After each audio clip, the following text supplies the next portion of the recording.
I can regenerate a liter of blood every 10 seconds.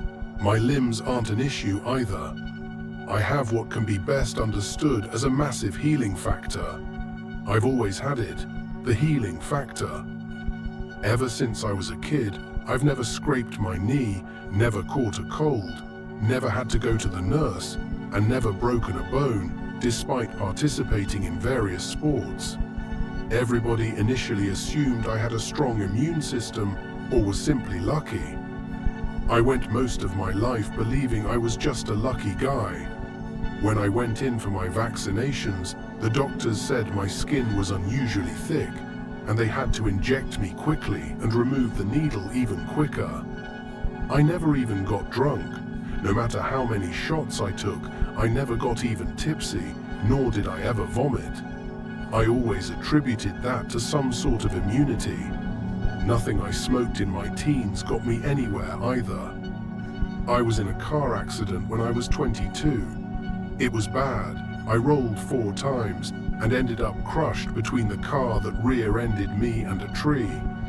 The car was totaled, and I should have been too. I thought I was dead when I saw my shattered leg begin to crack and force itself back together, when the blood that poured out of my head suddenly became a trickle, then nothing. What eyesight I had left in my eyes came back just as quickly. Doctors called it a miracle that I walked away from that accident. Most that had to be done was cutting me out of the car. I knew what I saw, but the doctors told me I was probably just hallucinating from the accident. When I didn't have even a little whiplash in the morning, I went to the hospital. I thought I was in shock, and I wanted to make sure nothing was wrong, not even a bruise. The doctors sent me home that night, and when I got home, I needed to be sure of something. I grabbed a kitchen knife and cut into my left index finger, just enough to cut through the very tip of the finger. It hurt like hell, but as I suspected, the bleeding only lasted for a moment, and the tip was back. It looked exactly like the old one, and I knew I wasn't hallucinating since my disembodied fingertip was still on the counter. This should have been the discovery of a lifetime, and for a brief second it was. I ran to the hospital and chopped my finger off in the lobby. I let the disembodied digit hit the floor to the terror of everybody in the office, but within seconds, the finger was back. I grabbed my old finger and showed it to the nurses who surrounded me. Whispers of magic tricks went around until I chopped my hand off. Blood spewed for only a second, like the last bits of water stuck in a shower head, then stopped. My palm came back, then my fingers. Within moments, I was on the news. The Miraculous Healing Man was one headline I still remember. I was a celebrity, I was a philanthropist, and I had it all. I lived off of donations and whatever blood drives were willing to give me. I ended the blood crisis. I have O blood, so I can give to anybody. A lot of my days were spent playing video games while a nurse tracked how many blood bags I produced in 8 hours. Occasionally, the nurse would have to phone a friend to get more bags. If I drank a lot of water that day, well, they'd fill up quite fast. My body healed around the needles, so prying them out was a bit of a chore. Eventually, I discussed it with the nurses to just keep the needle in there. It honestly wasn't worth the hassle, and since I declared this my full-time job, it wasn't like I was worried about what work would think. Sleeping with it in was a bit weird, but you get used to it. When I got a call from one of the many nurses who serviced me, asking if I was willing to personally donate my kidney to her son, I didn't know what to do. At that point, I wasn't sure if I could or couldn't regrow organs. I had a bit of a crush on her though, so I went through with it. According to the doctors, the biggest complication regarding the surgery was figuring out how to actually keep my body from closing up the incision. They just had to have somebody constantly scraping the area with a scalpel to keep it open, alongside keeping me pumped full of anesthetics as my body fights them off quickly. All in all, it was a success, and by the end of the day, I was back home giving blood again. I went back the next day, and yep, I had 2 fully functioning kidneys. There wasn't even a scar left from the incision. That's when a doctor entered the room and sat down with me and asked if an 8-year-old boy needed a kidney and whether I was willing to go through the surgery again. I didn't think, I just agreed. Later that day, the boy had a functioning kidney in him, and I wasn't left with any less than what I started with. They kept me in the hospital overnight. I wasn't sure why they never made me before, but I didn't really care. With all my donations, blood and organ-wise, paying for the surgeries or hospital stay wasn't an issue. At this point, people still donated money to me directly, and I didn't mind losing a day of blood donations. When I woke up that morning, a little girl was sitting down next to my bed, and a scrub-laden doctor sat up out of his chair. The doctor introduced the girl as Samantha, said she was going to need a heart transplant by the next month, or she would die, and then asked if I would be willing. I didn't think twice. I wasn't sure if the removal of my heart would kill me. I regrew a kidney twice in 3 days, and I was confident. That little girl had a heart at the end of the day, and so did I. They didn't permit me to leave then either, but I understood that one. I was starting to get homesick at that point and tried to check out in the middle of the night, but was stopped by various nurses begging me to stay. They told me about all the organs the hospital needs, how understaffed they are, how quickly they could solve major world problems if I just stayed a little longer. I gave 3 people a chance to live normal to semi-normal lives so far.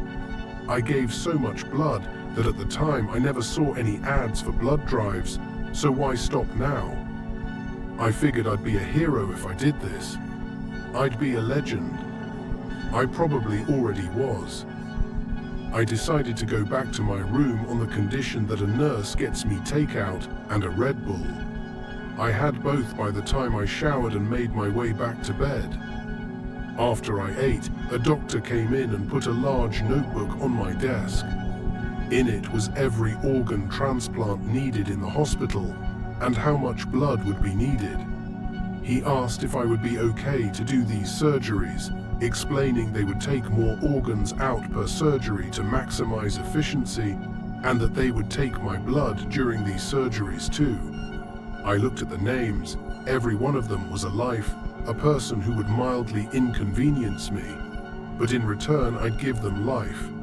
I'd give them a chance. I agreed and was rushed to surgery. This was the first time they didn't put me under anesthesia. I tried to fight, but they gave me just enough so that I couldn't move, but could feel everything.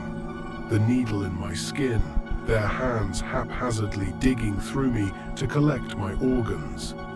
Skin grafts were taken. I don't even know what they did with them. My plasma was siphoned out, and they stitched me back up. Once the anesthesia wore off, I decided to leave. I fought through the doctors proclaiming how much of a miracle I was and how much I was going to do for people. They spoke like I wasn't there. I could barely open my mouth to moan in pain, but every time they just shushed me like a toddler having a tantrum and continued to cut and pry. Several people needed to scrape the incisions so they wouldn't close. Clumps of ribboned flesh littered the floor after each surgery. They closed my blinds and took my phone, the only 2 remnants of my life I still had. Now I couldn't even know if it was a good day outside or not. They must have caught on to me staring. They didn't want me to damage my valuable eyes. I constantly had a nurse in the room, but I rarely spoke to them. All they'd talk to me about was some sick miracle I had, then talk about how little Susie gets to live a normal life while I'm stuck here being torn open and left there to heal. They stopped even sewing me up. They didn't want to waste any resources, so they just left my empty cavity open to heal over. Have you ever smelled blood? Probably, yeah. Have you ever smelled your own organs? Have you smelled what should have killed you, seen what should have done you in for good? God, why was I given this ability? I don't even know what year it is anymore, what day it is, or how many of my organs litter the general populace. How many people have I saved? It's all a number at this point. I used to get letters and gifts, but now I sit in a dark hospital room that rarely gets cleaned. I'm lucky if they remember that healing factor or not. I gotta use the restroom every now and again. I'm lucky if I get a candy bar on Halloween or a small Christmas tree placed in the room. I'm lucky if they remember I'm still alive. During one of my surgeries, as I was staring into the fluorescent lights, hoping that maybe it was the light, I overheard a conversation, and finally, some unfamiliar pain. You get used to being ripped open and torn into. I wasn't used to this pain. It was a novel. The one thing I had left was pain. But at least it was something new.